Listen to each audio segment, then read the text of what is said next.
नमस्कार, बहुत बहुत स्वागत करते हैं आपका।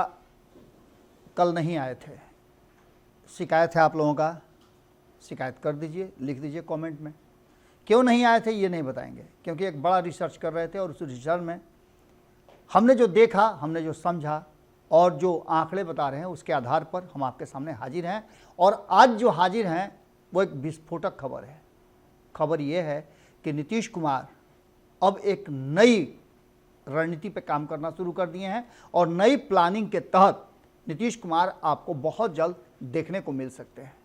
नीतीश कुमार इतना बड़ा ट्विस्ट करने जा रहे हैं, इतना बड़ा डिसीजन लेने जा रहे हैं कि लालू प्रसाद को छोड़िए ना, भारतीय जनता पार्टी भी पूरी तरह से छत विछत हो जाएगी।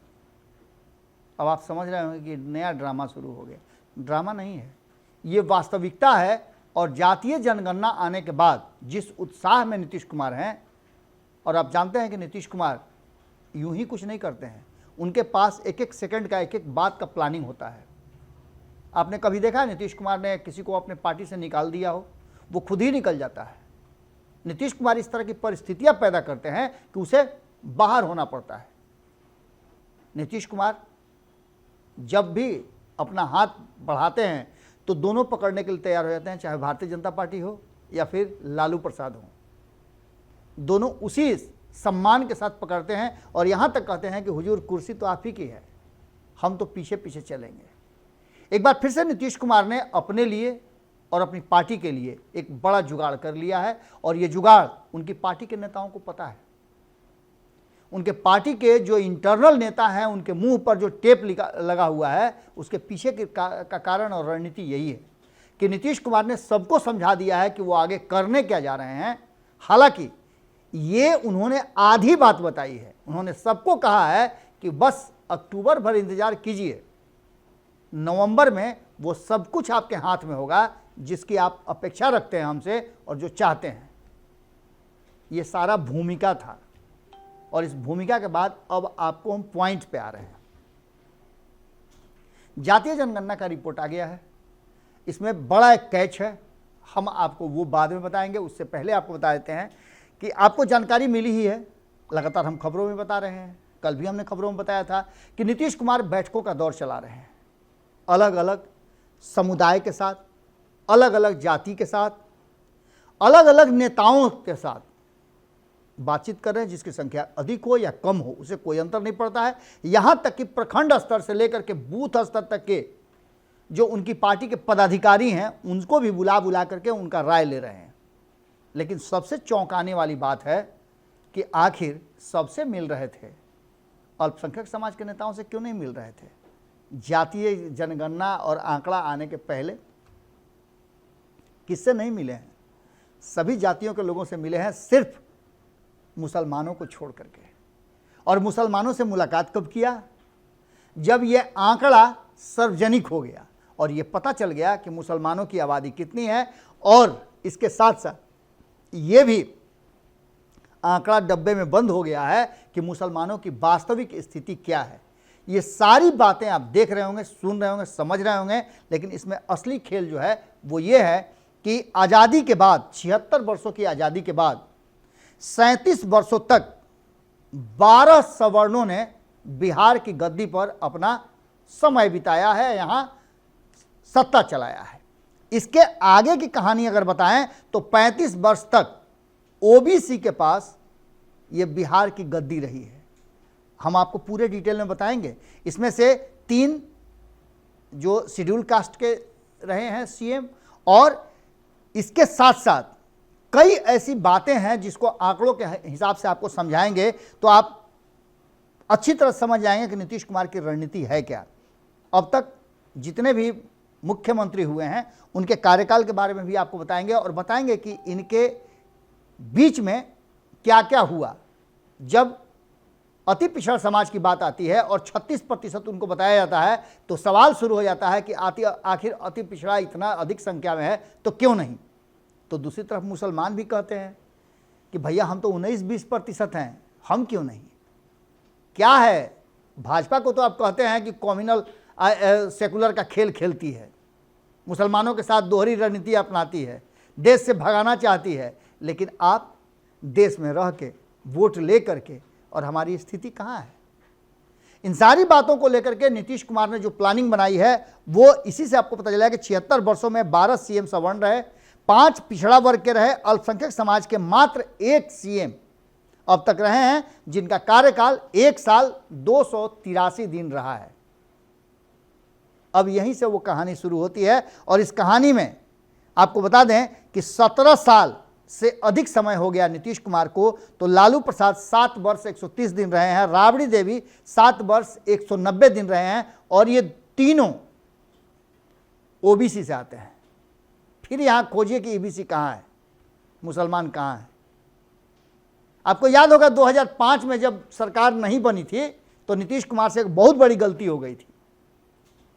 गलती क्या हुई थी कि रामविलास पासवान ने एक ऑफर दिया था कि एक दलित और एक मुसलमान को आप इस मुख्यमंत्री वाली ये में शामिल कीजिए, लेकिन ऐसा हुआ नहीं। नीतीश कुमार ने जो उनका ऑफर था वो स्वीकार नहीं किया और सरकार फरवरी में 2005 में नहीं बनी। 6 महीने के बाद चुनाव हुआ, नीतीश कुमार ने अपनी सरकार बनाई, ये अलग बात है। लेकिन अति पिछड़ा समाज के मात्र कर्पूरी ठाकुर का, सिर्फ अति पिछड़ा जो 36% है, जो निर्णायक भूमिका में रहता है, अगर वो वोट करेगा तभी कोई गद्दी पर बैठ सकता है, अगर मुसलमान वोट करेगा तभी वो गद्दी पर बैठ सकता है, तो आखिर इस समाज को प्रतिनिधित्व क्यों नहीं। आप बहुत बड़े पैरोकार हैं।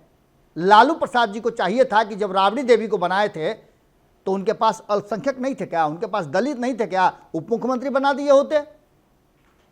लेकिन एक छत्र राज करने के लिए उन्होंने ऐसा किया।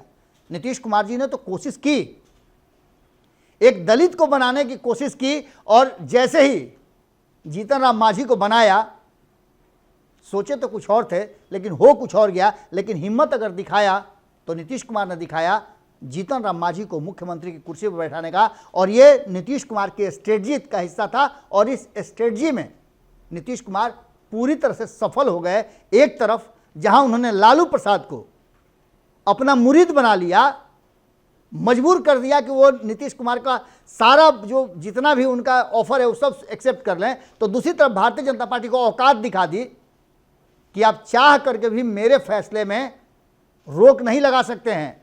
भारतीय जनता पार्टी चाहती रह गई कि जीतन राम मांझी को सपोर्ट करके उन्हें मुख्यमंत्री की कुर्सी पर रखा जाए, लेकिन जब भारतीय जनता पार्टी को इस बात का एहसास हो गया तो उसने सीधे जीतन राम मांझी से कहा कि माफ़ कीजिए हुजूर, जाइए और इस्तीफा दे दीजिए। ये नीतीश कुमार हैं, आगे बढ़ने नहीं देंगे। नीतीश कुमार को ये समझ में आ गया है, क्योंकि अब तक अक्टूबर महीना खत्म होते होते नीतीश कुमार इस राज्य के सबसे अधिक समय तक मुख्यमंत्री की कुर्सी पर बैठने वाले होंगे। अगर आप भारत लाइव के पंचनामा के पुराने दर्शक हैं, पुराने श्रोता हैं, इस परिवार के पुराने हिस्सा हैं, तो आपको पता होगा कि हमने बहुत पहले आपको बताया था कि नीतीश कुमार इंतजार कर रहे हैं कि वो लालू प्रसाद के 15 साल से अधिक शासन करें, और ये तभी संभव हो सकता था जब नीतीश कुमार 2020 का चुनाव जीते, मुख्यमंत्री की कुर्सी पर बैठे, और ये संभव हो गया। 18वें साल में प्रवेश कर गए हैं। और इससे पहले आपको बता दें कि बिहार में जो मुख्यमंत्रियों का हिसाब किताब रहा है उसमें श्री कृष्ण सिंह 17 वर्ष 52 दिन तक मुख्यमंत्री रहे हैं। यानी कि इस आंकड़े को पूरा करना, पार करना है नीतीश कुमार को, वेट उसी का कर रहे हैं। उसके बाद की उनकी स्ट्रेटजी क्या होने वाली है हम वो भी आपको बताएंगे। नीतीश कुमार जिस तरह से एक दिन पहले हमने आपको खबरों में दिखाया कि मुसलमानों के साथ एक बड़ी बैठक कर रहे थे और मुसलमानों के चेहरे पर, निकलने वालों के चेहरे पर एक बड़ी चमक थी। हालांकि बहुत सारी बातें जो अंदर में हुई वो कोई कहना नहीं चाह रहा था, लेकिन जो बातें सामने निकल करके आई, बॉडी लैंग्वेज था, वो बता रहा था कि नीतीश कुमार ने वो पासा फेंक दिया है जिससे स और मात निश्चित रूप से होना है।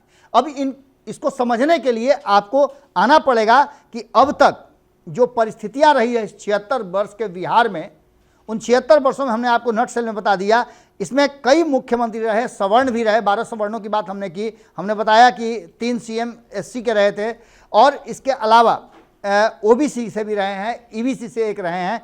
लेकिन इन सारी चीज़ों को अगर देखा जाए तो अनुसूचित जाति के 3 बार जो सीएम बने हैं उसमें रामसुंदर दास जो कि 302 दिन रहे थे, जीतन राम मांझी 278 दिन रहे थे, भोला पासवान शास्त्री 112 दिन रहे थे। और मुस्लिम के तरफ से एकमात्र हम आपको अनुसूचित जाति और अनुसूचित जनजाति की बात बता रहे हैं, तो इसके साथ साथ हम आपको यह भी बता रहे हैं कि अल्पसंख्यक समाज से एकमात्र अब्दुल गफूर बने जो 1 वर्ष 283 दिन बिहार की गद्दी पर मुख्यमंत्री के रूप में विराजमान रहे। बात कर्पूरी ठाकुर की करें तो कर्पूरी ठाकुर को भी मौका मिला था। इसके साथ साथ सवर्णों की भी एक बड़ी फहरिस्त है। कर्पूरी ठाकुर को जो समय मिला था उसमें कर्पूरी ठाकुर भी बहुत लंबे समय तक नहीं रह पाए थे। एकमात्र अति पिछड़ा समाज से मुख्यमंत्री बिहार के रहने वाले कर्पूरी ठाकुर 2 वर्ष 98 दिन रहे थे। अब ये आंकड़े तो हम आपको बता दिए कि मुख्यमंत्री, आखिर हम मुख्यमंत्री का चर्चा क्यों कर रहे हैं? मुख्यमंत्री का चर्चा हम इसलिए कर रहे हैं कि नीतीश कुमार का जो इस बार गेम प्लान है उसमें मुख्यमंत्री की कुर्सी और उप मुख्यमंत्री की कुर्सी बड़ी अहमियत रखती है। आपको बता दें कि नीतीश कुमार ने यह फैसला कर लिया है कि वो आगे कैसे सत्ता में बने रह सकते हैं और 2 बड़ी महाशक्तियों से कैसे लड़ाई ले सकते हैं। तो आंकड़ों के हिसाब से आपको पता चल गया कि अति पिछड़ा समाज नीतीश कुमार से नाराज क्यों है। तो नीतीश कुमार से नाराज इसलिए है कि नीतीश कुमार लालू प्रसाद के साथ हैं। यह बात समझ में आई?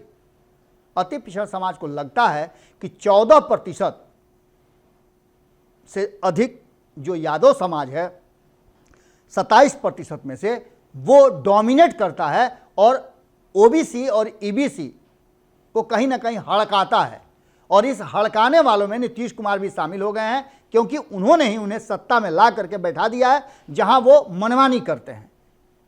अब ये बात हम नहीं कह रहे हैं, 2005 में इसी बिना पर बिहार की जनता ने नीतीश कुमार को सत्ता में लाया था कि जंगल राज है, अपहरण उद्योग चल रहा है, बिहार को बदलना है, भ्रष्टाचार चल रहा है। ये सारी बातें जानते हुए बिहार की जनता ने नीतीश कुमार को सत्ता सौंपा था।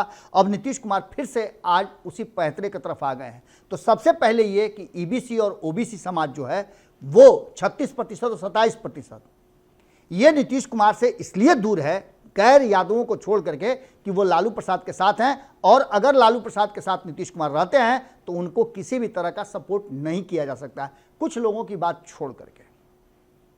उसके बाद आइए भारतीय जनता पार्टी। एक खेमा तो हो गया जिसे महागठबंधन कहते हैं। कांग्रेस की मजबूरी है नीतीश कुमार को छोड़ करके लालू प्रसाद के साथ रहना, क्योंकि नीतीश कुमार के साथ रहने से उनको सत्ता की प्राप्ति नहीं हो रही है। क्योंकि जब जब नीतीश कुमार पाला बदलते हैं तो या तो वो एनडीए में जाते हैं या महागठबंधन में आते हैं, और कांग्रेस एनडीए की तरफ जा नहीं सकती है। इसलिए उसे राष्ट्रीय जनता दल और लालू प्रसाद के साथ रहना पड़ता है। अगली जो बात हम कहने जा रहे हैं उससे भी बड़ी बात है।